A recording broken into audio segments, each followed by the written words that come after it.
नाज़रीन, this is Sani Khan and you are watching new episode of inside financial markets. हम देख रहे हैं नाज़रीन कि गुज़िश्ता 3 से 4 महीनों से तकरीबन जो कॉल्स हैं मार्केट से मुताल्लिक, इंडेक्स की परफॉर्मेंस से मुताल्लिक, वो उसमें थोड़े से इश्यूज़ हैं because everybody was appearing to be bullish और नज़र ये आ रहा था कि बाज़ार थोड़ी सी अपसाइड लेकर दोबारा से नेगेटिव जोन में जा रही थी टाइम एंड अगेन। और ईच नाउ एंड देन थोड़ी सी पॉलिटिकल नॉइज़ थी, थोड़े से इकोनॉमिक फंडामेंटल्स के इश्यूज़ थे, कुछ मैक्रो इकोनॉमी के इशू थे। अभी हमने देखा है कि पॉलिसी रेट भी जो है वो 150 बेसिस पॉइंट बढ़ गया। काफ़ी सारी चीज़ें जिनको लेके कहा जाता था कि ये चीज़ सॉर्ट आउट हो जाए तो बाज़ार अपनी डायरेक्शन, अपनी मूव दिखाएगी, बट बाज़ार ने अभी तक तो अपनी मूव नहीं दिखाई है। आज के प्रोग्राम में हमारे साथ मौजूद हैं Raza. He happens to be the head of research Intermarket Securities. Raza से हम जानेंगे कि एज ऑफ नाउ मार्केट की क्या सिचुएशन है, going forward when he thinks की चीज़ें सॉर्ट आउट हो जाएंगी, एंड इन हिज ओपिनियन वो कौन सी बातें हैं जिसकी वजह से बाज़ार अब तक स्टक हुई हुई है। रज़ा, ओवर टू यू। जी बिल्कुल सानी साहब, पहले तो बहुत शुक्रिया फॉर हैविंग मी। और बिल्कुल आपने दुरुस्त फरमाया कि बज़ाहिर ऐसा लगता था, बहुत बहुत बार ऐसा लगा है कि मार्केट एक नया हाई की तरफ जाएगी। याद रखें कि ऑब्वियसली जब ये साल शुरू हुआ था तो ना सिर्फ हम बल्कि बाकी काफ़ी दूसरे ब्रोकरेज हाउस का कम से कम ये ख्याल था कि 50,000 का लेवल तो हम टच करेंगे इंडेक्स में, और शायद एक नया हाई भी बनाए ना। तो 53,000 जो एक ऑल टाइम हाई रहा है लगभग उसके करीब, तो उसको भी ब्रेक करने का पोटेंशियल रखती है मार्केट। लेकिन ऑफ कोर्स बहुत सारी रीजनिंग या रैशनल जो उसकी अंडरलाइंग है वो इंटैक्ट है, लेकिन कुछ चीज़ें उस पे पूरी तरह नहीं उतरी। जैसे आपने बिल्कुल मेंशन किया कि साल में बीच में पॉलिटिक्स में भी नॉइज़ रही और इकोनॉमी में भी हमने थोड़ा-सा चेंजेस देखी। तो जहाँ हमने शुरू करा, हम एक स्टेबलाइज़ेशन फ़ेज़ में थे। हमने बीच साल में एक मूव करी ग्रोथ की तरफ और हमने एक बड़ा प्रो ग्रोथ बजट देखा। अम, लेकिन वो फिर सस्टेन नहीं हो पाया क्योंकि कमोडिटी प्राइसेस ने एक तो साथ नहीं दिया ग्लोबली, और दूसरा एक ऑफ कोर्स अगर हमने वापस आईएमएफ में इस प्रोग्राम को रिज्यूम कराना था तो जो कंसेशंस हम चाह रहे थे वो पूरी तरह से नहीं आई। तो बीच में उम्मीदें बढ़ गई कि ग्रोथ की तरफ हम जाएंगे, लेकिन हम very quickly back to stabilisation आए। तो ये 2-3 चीज़ें आई थिंक तवक्कुआत से बरक्स गुजरी। और इंटरेस्ट रेट साइकिल भी बिकॉज ऑफ कमोडिटी प्राइसेस और क्योंकि आईएमएफ प्रोग्राम में हमें वापस जाना था, तो इंटरेस्ट रेट साइकिल जहाँ पहले समझा जा रहा था कि 2021 में इंटरेस्ट रेट्स नहीं बढ़ाए जाएंगे, वो फिर हमने देखा कि of course earlier this month 150 basis points है, और सितंबर में भी टू बी फेयर बढ़े ही थे, लेकिन उस स्पीड से नहीं बढ़े थे। तो वो थोड़ी सी चीज़ें जो शायद 2022 की एक थीम थी वो पहले हो गई। तो ये कुछ वजूहत हैं जिनकी वजह से मार्केट की परफॉर्मेंस बड़ी फ्लैटिश और वीक सी रही है। बट वी स्टिल थिंक के चीज़ें डिरेल नहीं हुई हैं। आईएमएफ प्रोग्राम की रिजम्पशन ऑफ कोर्स इसमें एक बेल्ट टाइटनिंग है, लेकिन एक मैक्रो इकोनॉमिक स्टेबिलिटी आउटलुक में आ जाती है, तो एक बेस बन जाती है जिसके ऊपर मार्केट अब एक प्लेटफॉर्म मिल जाता है जहाँ से यहाँ से परफॉर्म कर सकती है। और एमएससीआई का इवेंट मेरे ख्याल में जब अगले हफ्ते गुजर जाएगा तो बड़ी अच्छी एक बेस मौजूद होगी और एक लेवल्स मौजूद होंगे कि यहाँ से मार्केट क्विकली एक परफॉर्मेंस करे। तो ये तो काफ़ी हद तक वेयर क्वाइट क्लियर कि एमएससीआई की जो एग्जिट है उसकी सेलिंग ऑलरेडी शुरू हो चुकी है। वो लास्ट डे का इंतज़ार नहीं कर रहे, यानी कि 30 नवंबर की डेट का इंतज़ार नहीं कर रहे। इसी हफ्ते से एक अग्रेसिव सेलिंग शुरू है, जिसकी वजह से आपको थोड़ी मार्केट में वीकनेस नज़र आ रही है। हो सकता है अगले 1-2 दिन ये वीकनेस परसिस्ट करे, but from second half of next week onwards we are quite confident कि सारी जो चीज़ें थी, अनसर्टेनिटी थी, वो ख़त्म हो जाएगी टू अ ग्रेट एक्सटेंट, और मार्केट एक दिसंबर में एंड इनटू जनवरी एक अच्छी रैली दिखाएगी। अच्छा रज़ा, जो एक्सटर्नल अकाउंट के नंबर्स हैं मैं चाहूँगा उस पर थोड़ा सा आप अपना व्यू ज़रूर दें। और आईएमएफ का प्रोग्राम क्या सबसे बड़ा मिसनॉमर था या पॉलिटिकल या आईएसआई की चीफ की जो अपॉइंटमेंट पे इशू हुआ, आपको लगता है कि उसका भी थोड़ा सा रोल था कि बाज़ार 48-49 के लेवल से बार बार वापस आती रही?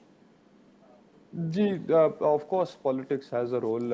हर इमर्जिंग फ्रंटियर मार्केट में सच एज़ पाकिस्तान पॉलिटिक्स का एक गहरा रोल होता है, तो उसकी भी कुछ वजूहत थी। लेकिन फ्रैंकली स्पीकिंग अगर उसका असर रहा है तो वो बहुत शॉर्ट लिव्ड रहा है, कुछ हफ्ते की बात थी।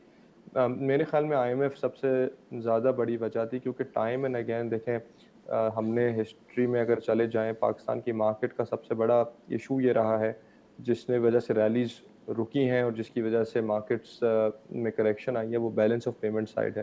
राइट।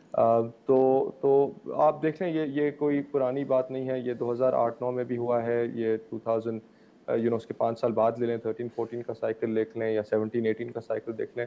एवरी 4 और 5 इयर्स एक बैलेंस ऑफ पेमेंट क्राइसिस आता है, रूपी डेप्रिशिएट्स क्विकली और ऑफ कोर्स उसका असर मार्केट पे भी नज़र आता है। तो इसकी वजह से हमें लगता है कि आईएमएफ प्रोग्राम इसलिए क्रिटिकल है कि पिछले सालों के मुकाबले में लग नहीं रहा कि कोई इमिनेंट क्राइसिस है, अदरवाइज बड़ा क्विकली ये प्रेडिक्ट कर सकते थे कि ये क्राइसिस आने वाला है।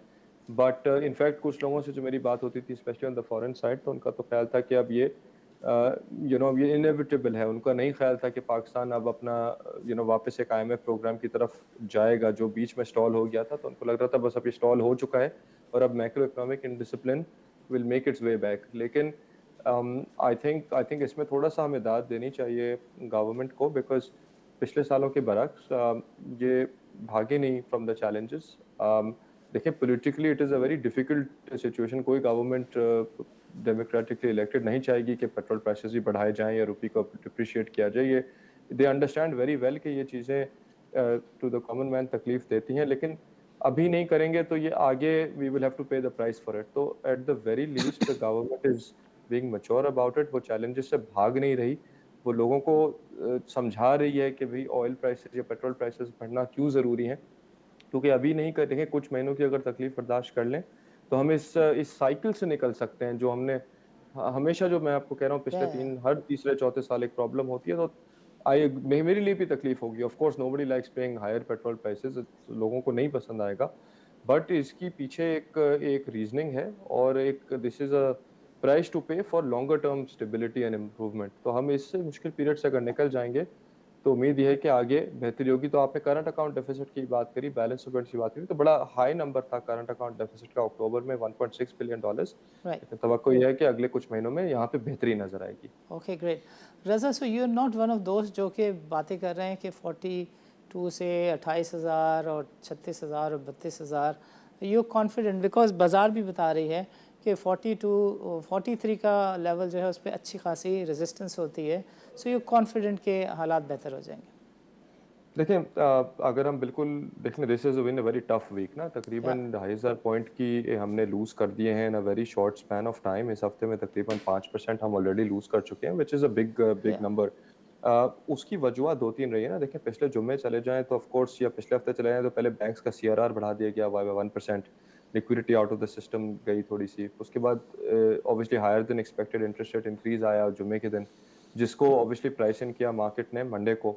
फिर मिनी बजट की भी बातें आ गई, लेकिन ऑब्वियसली ये चीज़ें मंडे और ट्यूसडे को तो हम एक्सप्लेन कर सकते हैं। वेंसडे और थर्सडे की जो परफॉर्मेंस है मार्केट की वीक, उसके पीछे मेरा नहीं ख्याल ये रीजंस अब एनी मोर वैलिड है। अब रीजनिंग मेरे जहन में तो एमएससीआई आउटफ्लो ही है, क्योंकि अगर आप एनसीसीपीएल का डेटा भी देख लें लोकल बाइंग का, तो तो every class of investor has been a buyer, whether वो इंडिविजुअल्स हों या हाई नेटवर्थ हों या म्यूचुअल फंड्स या बैंक्स या इंश्योरेंस कंपनीज या corporates, and active foreign investors भी, जहां तक हमारा आइडिया है, वो भी बायर ही रहे हैं। तो सेलर एक पैसिव वो है जो सिर्फ इस वजह से बेच रहा है क्योंकि एक इवेंट हुआ है, पाकिस्तान को इमर्जिंग मार्केट से उठा के फ्रंटियर मार्केट में डाल दिया गया है। ये इवेंट 30 नवंबर को खत्म हो जाएगा, तो अगले 2-3 दिन की ही सेलिंग है दैट वी फील एब्जॉर्ब हो रही है।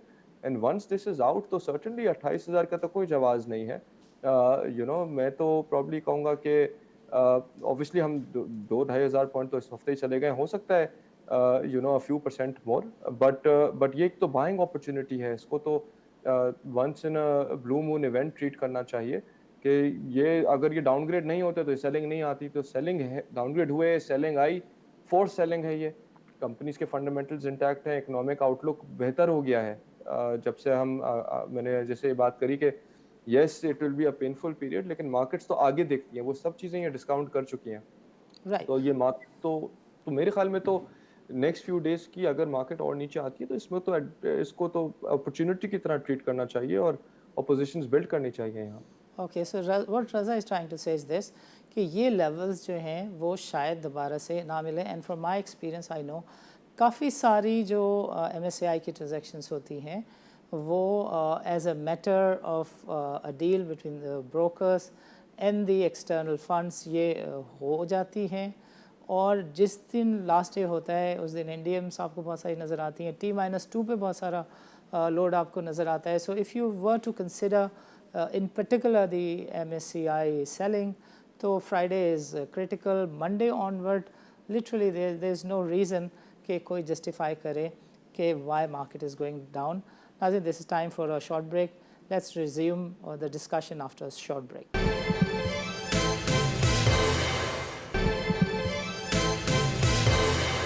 वेलकम बैक नाजरीन। नाज़रीन, प्रोग्राम के पहले सेगमेंट में हमने रज़ा से जाना कि what was the background why there was so much of upheaval in the performance of the market. Index was continuously taking a down slide. थोड़ी सी मार्केट में अपसाइड आती थी और करेक्शन तो नहीं, अच्छी खासी मंदी हो जाती थी। So we have gotten to know the reason as to why market was time and again going down. We have recently seen a week कि जिसमें 3 स्टेट बैंक के ऐसे सीरीज़ ऑफ इवेंट्स थे जिसकी वजह से मार्केट को कम से कम 1000-2000 पॉइंट की मंदी दिखानी थी। यानी only policy rate was an event जिस पर लोग कह रहे थे कि 2000 पॉइंट जाने चाहिए। So hats off to the market has done well. Going forward Raza, how do you look at the situation? You think कि अब ये चीज़ें सारी की सारी फैक्टर इन हो चुकी हैं? Going forward you see some betterment in the market? जी, सर्टेनली आई थिंक अगर आप इस थीसिस को मानते हैं कि अभी मार्केट में जो सबसे ज़्यादा सिंगल मोस्ट इम्पॉर्टेंट चीज़ है वो MSCI इवेंट है और वो एक टाइम डिफाइंड इवेंट है और 30 नवंबर के बाद उसकी रेलेवेंस नहीं होगी। तो बिल्कुल इस बात को तो फिर इसका नेचुरल कंक्लूजन यही है कि जो चीज़ें बाज़ार को एक करेक्टिव मोड में रखी हुई हैं वो ख़त्म हो जाएँगी। मेरी लोगों से बात हो रही थी तो ऑब्वियसली पीपल से अच्छा ट्रिगर क्या होगा? In in my head trigger already in the near term आ चुका है। वो एक IMF की आप कह लें जो स्टाफ लेवल एग्रीमेंट है वो ऑलरेडी तय पा चुकी है। अगले 1 से 2 या 3 हफ्तों में जो भी रिमेनिंग प्रायर एक्शंस हैं वो हमें नज़र आ जाने चाहिए। एग्ज़ीक्यूटिव लेवल की एग्रीमेंट अप्रूवल आ जाएगा एग्ज़ीक्यूटिव बोर्ड का IMF का और फिर ऑब्वियसली पैसे डिसबर्स हो जाएँगे and then you are back in the cycle जो नॉर्मल साइकिल होता है कि भई फिर आपका जो खदशात हैं इकोनॉमी के हवाले से कि कोई क्राइसिस हमारी खड़ी हो जाएगी या रुपी जो हमारा बड़ा क्विकली डेप्रिशिएट कर रहा है वो स्टेबल हो जाएगा, हो सकता है एप्रिशिएट भी कर जाए। वहाँ से इन्वेस्टर कॉन्फिडेंस वापस आएगा। Then we will again start talking about corporate earnings and वो परफॉर्म कैसे कर रहे हैं। अभी तक पिछले अब आप 2 हफ्ते या महीने से देखें तो थोड़ी-सी डिरेल्ड है कन्वर्सेशन। कन्वर्सेशन इकोनॉमी पे चली गई है, कन्वर्सेशन इंटरेस्ट रेट्स पे चली गई है, कन्वर्सेशन उस पे चली गई IMF आ रहा है, नहीं आ रहा और अब हम MSCI की बात कर रहे हैं। तो ये नॉर्मल कन्वर्सेशंस नहीं है। ऑब्वियसली इसका मतलब है कि ये खदशा है। ये राइट। सारे खदशात दूर हो जाएँगे तो फिर we will talk about profitability और उसमें तो कोई इश्यू नहीं है। वी ऑल नो कि companies have done very well, बाज़ार सस्ती है। तो फोकस चेंज हो जाएगा, कन्वर्सेशन चेंज हो जाएगी, नैरेटिव चेंज हो जाएगा तो फिर आपको नज़र आएगा कि दिसंबर जनवरी में we will be talking about positive things. फिर हम MSCI FM 100 की इंक्लूजन की बात करेंगे। हो सकता है foreigners turn buyers again in the new year. तो ये सारी चीज़ें आपको अगले साल में और टुवर्ड्स द एंड ऑफ 2021 मुझे तो काफ़ी कॉन्फिडेंस है कि हमें साल के एंड एक मच बेटर एंडिंग मिलेगी हमें दिसंबर में and this rally should continue into January. But कुछ ही दिन का इंतज़ार है, तो थोड़ा-सा पेशेंस और and I think we will be fine. So what Raza is saying is this कि सेलिंग जो है इमर्जिंग मार्केट की वो हो चुकी है। फ्रंटियर मार्केट की जो बाइंग है वो एक्सपेक्टेड है। Political noise seems to have been managed well. ISI chief की अपॉइंटमेंट, उसकी resumption on the duty, that matter has also been sorted out. Political front पर ये लग रहा है कि अब position of and the government both have understood कि अब इसी मामले को, बाकी टर्म को इसी तरीके से चलाना है। सो उस फ्रंट पे भी, पॉलिटिकल फ्रंट पे भी और इकोनॉमिक फ्रंट पे भी जो चैलेंजेस थे, जो हार्ड स्टेप्स थे, वो लिए जा चुके हैं और ये कहा जा सकता है कि अब सिर्फ एक ही मिसनोमर रह गया, that is the misnomer of MSCI, जिसके लिए वी हैव अंडरस्टूड कि सेलिंग हो चुकी है, फ्रंटियर की buying is expected. So Raza, if you are positive on the market, on the outlook, what sectors would you think are relevant going forward? देखिए, I mean obviously अगर हम short term की बात करें तो we are at the start, well probably mid cycle हम पहुंच चुके हैं इंटरेस्ट रेट की साइकिल में. तो हमने ऑब्वियसली देखा कि 25 बेसिस पॉइंट सितंबर में बढ़े और 150 बेसिस पॉइंट्स नवंबर में. एंड तवक्को तो यही है कि अगले कुछ आने वाली मॉनेटरी पॉलिसी से इंटरेस्ट रेट्स बढ़ेंगे. तो ऑफ कोर्स उससे तो बाजार ये लगता है कि द बैंकिंग सेक्टर जो बड़े सालों से एक अंडर परफॉर्मर रहा है, उसकी फाइनली रोटेशन हो रही है इन्वेस्टर्स की इनटू द बैंकिंग सेक्टर. बड़े बैंक्स दीगर हैं जिनकी dividend yields comfortably double digits में हैं, तो वो तो आई थिंक एक क्वाइट क्लियर है कि यहाँ से they will continue to do well. तो When ये you तो say थी. बड़े बैंक्स, उसमें आप नेशनल बैंक भी गिनते हैं? मैं नेशनल बैंक गिनता हूँ, of course it is a big five bank, लेकिन नेशनल बैंक में because of its own reasons जिसमें एक आध कुछ केस, कंटिजेंसीज हैं. या जी जी, absolutely there are sub judice matters, कुछ केसेस हैं, कुछ कंटिजेंसीज हैं. अगर उनके खिलाफ वो जाता है तो ऑफ कोर्स वो उनको अफेक्ट करेगा. तो इस वजह से national bank is very conservative. वो पिछले 3-4 सालों से उसने डिविडेंड्स नहीं दिया. अनाउंस नहीं किए हुए हैं. जी, तो वो फिर, तो मैंने जहाँ डिविडेंड्स की बात करी तो सर्टेनली वो बड़े बैंक में तो शामिल होता है, लेकिन जहाँ डिविडेंड्स की बात आ जाती है तो शायद बिकॉज ऑफ दीज रीजंस वो फिर थोड़ा सा पीछे रह जाता है. लेकिन और उसके कंपीटिंग प्राइवेट बैंक्स हैं जो कि उन पे ऐसा कोई कंसर्न नहीं है. तो 12 Raza, 11 would to you mind 13%. sharing HBL और बैंक अल्फाना की जो रिसेंट 3 इयर्स की डिविडेंड यील्ड रही है, वो क्या रही है? देखिए, अल्फला की अगर हम बात कर लें तो ऑफ कोर्स वो तो डबल डिजिट की हम बात कर लेंगे, क्योंकि 4 रुपीज़ पर शेयर का डिविडेंड इन्होंने लास्ट ईयर भी दिया है. इस साल भी तवक्को है कि इसी रन रेट पे मेंटेन रहेंगे नेक्स्ट ईयर एज वेल. तो वो तो 10% प्लस है, क्योंकि शेयर प्राइस तो तकरीबन 35 से भी थोड़ा सा नीचे है, तो which is comfortably 10% plus. Habib bank की डिविडेंड यील्ड थोड़ी सी वीक है बनिस्बत कंपीटिंग बैंक्स. उसकी पे आउट रेशियो ऑफ कोर्स 25 से 30% है, तो डिविडेंड यील्ड में बिटवीन रफली 5 and 6% वो बन जाता है. अब तो शायद बढ़ गया होगा क्योंकि रेट उसका नीचे आ गया है इस बैंक का. बट उसकी उसकी ग्रोथ प्रोस्पेक्ट्स बहुत अच्छे हैं फॉर द मीडियम टर्म. तो ऑब्वियसली अगर किसी को क्विक ग्रोथ देखनी है अर्निंग्स में, तो bank such as Habib bank, bank Alfalah certainly इनको डिलीवर करेंगे. तो ये certainly among our top picks तो होंगे. ना सिर्फ हम, कि आई एम श्योर के बाकी बैंकिंग एनालिस्ट या बाकी रिसर्च हाउसेस को भी अभी तरजीह दे रहे होंगे to banks. So that is a very clear indication.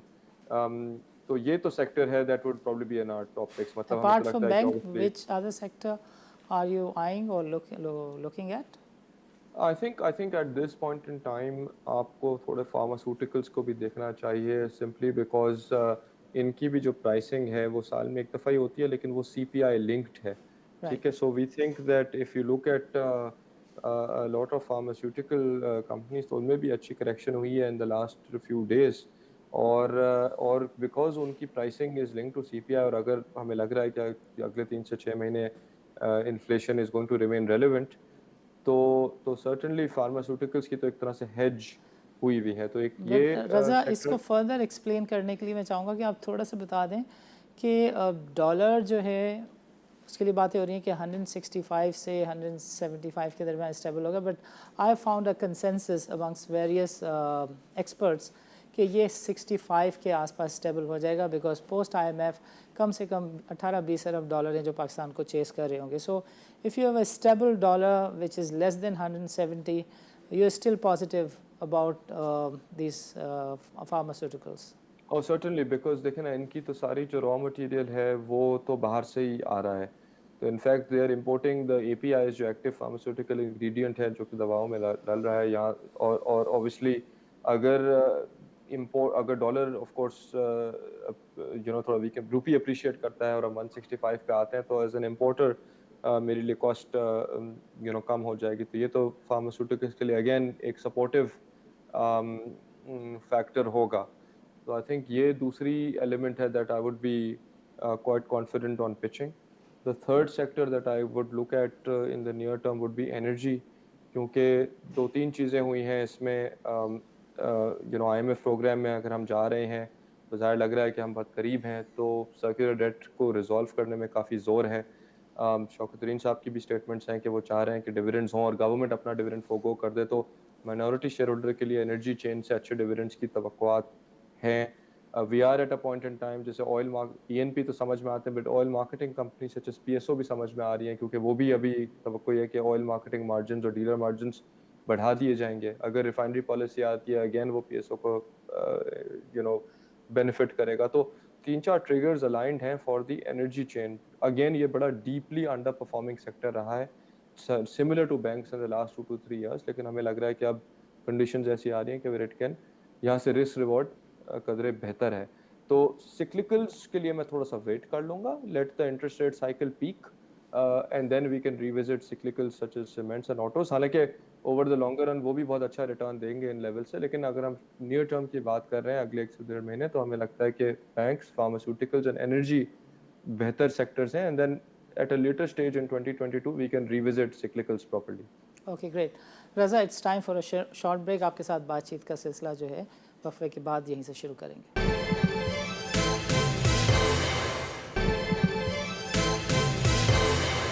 Welcome back नाजरीन। नाज़रीन, प्रोग्राम के पिछले सेगमेंट में हमने रज़ा से बातचीत की कि जो चैलेंजेस हैं वो अब एड्रेस होते हुए नज़र आ रहे हैं। Going forward what are going to be the picks of Intermarket Securities. He mentioned कि जो बैंक्स हैं वो नेचुरली ऑन द टॉप नज़र आते हैं, and pharmaceutical was the other sector that he pointed out. Going forward हम चाहेंगे रज़ा से कि वो रिफाइनरीज़ और सीमेंट के ऊपर अपनी ऑर्गेनाइजेशन का व्यू दें। सीमेंट में पहले ले लेता हूँ। सीमेंट में ऑब्वियसली शॉर्ट टर्म में तो जो single most important variable to track रहा है और शायद रहे, वो कोल प्राइसेस हैं। एंड आई थिंक अगेन ये $130 पर टन से वापस ग्लोबली थोड़ा सा रिबाउंड कर रही है, $160 पर टन। एक तो ये चीज़ है। बाकी है कि ऑफ कोर्स हम एक बेल्ट टाइटनिंग मोड में हैं, अभी इंटरेस्ट रेट्स ने और बढ़ना है, डिमांड ने कंप्रेस होना है, तो हो सकता है कि जिस तरह की सीमेंट की ऑफटेक हुई है पिछले कुछ महीनों में, ऑफ कोर्स वो थोड़ा सा रिड्यूस हो। तीसरी चीज़ ये है कि ऑफ कोर्स गवर्नमेंट बड़ी क्लोजली वॉच कर रही है cement prices and prices for other sectors to be fair, and उसकी भी कुछ मिनिस्ट्री ऑफ फाइनेंस के स्पोक्स पर्सन की तरफ से कुछ कम्युनिकेशन या ट्वीट्स आई हैं कि कैपेसिटी यूटिलाइजेशन लिंक्ड टैक्सेशन को कंसिडर किया जा सकता है फॉर सीमेंट्स। अगर ऐसा होता है तो ऑफ कोर्स थोड़ा सा कंपटीशन बढ़ सकता है, प्राइसिंग कंपटीशन बढ़ सकता है इन द सेक्टर। तो 2-3 आई थिंक खदशात हैं that might make us feel कि सीमेंट में थोड़ा सा कॉशियस रहें। देखें, as an analyst of course अगर आप लॉन्गर टर्म व्यू ले रहे हैं तो these are great levels to invest in. ठीक है, इसमें कोई ढकी छुपी बात नहीं है। आई डोंट थिंक इसमें कोई आपको सीमेंट एनालिस्ट मिलेगा जो आपको अभी बाय इशू नहीं कर रहा होगा। लेकिन ऑफ कोर्स ये जो 2-3 मैंने वजूहात आपको मेंशन करी, ये अभी अर्ली डेज हैं। राइट। इंटरेस्ट रेट्स ने अभी और बढ़ना है, डिमांड ने थोड़ा सा कंप्रेस होना है, तो आप टाइमिंग आई थिंक थोड़ी सी बेहतर कर सकते हैं। ठीक है, तो हो सकता है कि सीमेंट शेयर्स आपको अगले आने वाले दिनों में थोड़े से नीचे और मिले, नीचे बट नीचे। उसमें मैं आपको ये कहूँगा कि जो हमारी जो 2 हैं जो आई थिंक खास तौर पे देखने चाहिए, I think would be Lucky Cement, simply because वो one of the main MSCI names है। तो उसमें थोड़ी-सी अग्रेसिव सेलिंग रही है और शायद रहे अगले 1-2 दिन, बट बिकॉज़ वो अग्रेसिव सेलिंग अगर नवंबर 30th को खत्म हो जाती है, तो Lucky can do well. And then of course the other one that we like within the pure play cements, जिनका कोई काम नहीं है, वो फिर मेपल लीफ सीमेंट है। वो हमें लगता है कि थोड़ा बेहतर प्लेस्ड है, बट अगेन सीमेंट में कॉशियसली आपको डिप्स पे एक्यूमुलेट करना चाहिए। जहाँ तक रिफाइनरीज की बात आई, तो I think again like I mentioned कि इन जनरल हमें लग रहा है कि एनर्जी चेन थोड़ी सी बेहतर परफॉर्म करेगी। Of course ENP and OMCs का केस थोड़ा कदरे सिंपलर है। रिफाइनरीज का यह है कि उनकी जो फ्यूचर आउटलुक है उसका काफ़ी दारोमदार रिफाइनरी पॉलिसी पर है, और ऑफ कोर्स गवर्नमेंट जब इन चीज़ों से निकल आएगी, IMF negotiations and other things, तो ऑफ कोर्स वो पॉलिसी मेकिंग की तरफ आएगी। तो ऑफ कोर्स और नई ऑटो पॉलिसी आनी है, टेक्सटाइल पॉलिसी आनी है, तो ऑफ कोर्स रिफाइनरी पॉलिसी पे भी बहुत काम हुआ हुआ है, सिंपली उसको पास करना है। तो ऑफ कोर्स हमें लगता है कि एंड दिसंबर जनवरी में चांसेस आर बेटर कि इस तरह की पॉलिसीज पास हो जाएं, और अगर ऐसी होती हैं तो of course then refineries can do well. तो ओके, रिफाइनरीज़ का शायद आई वुड से कि रिफाइनरी पॉलिसी जैसे-जैसे करीब आएगी आप पोज़ीशन बना सकते हैं। सीमेंट्स आपने on dips gradually and slowly accumulate करने ग्रेट। हैं। आखिर में रज़ा मैं ये चाहूँगा कि टेक्नोलॉजी सेक्टर पे आप थोड़ी सी बातचीत करें। टीआरजी में से अगर आप एफिनिटी को माइनस भी कर दें तो भी क्या टीआरजी के साथ जो भी कुछ हो रहा है वो इज़ इट जस्टिफाइड?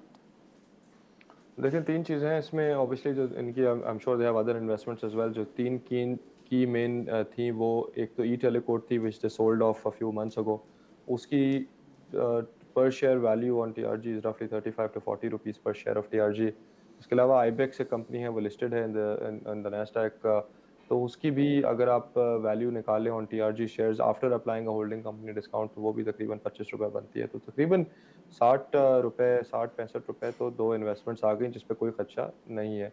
तीसरी बात एफिनिटी की आ गई तो एफिनिटी में देखें 3 चीज़ें हो सकती हैं या तो nothing happens and it goes back उनका कोई बिज़नेस में चेंज नहीं है। इनफैक्ट आज ऐसा ही है। अगर आप देखें तो नोटिस भी रिसेंटली उन्होंने दिया है कि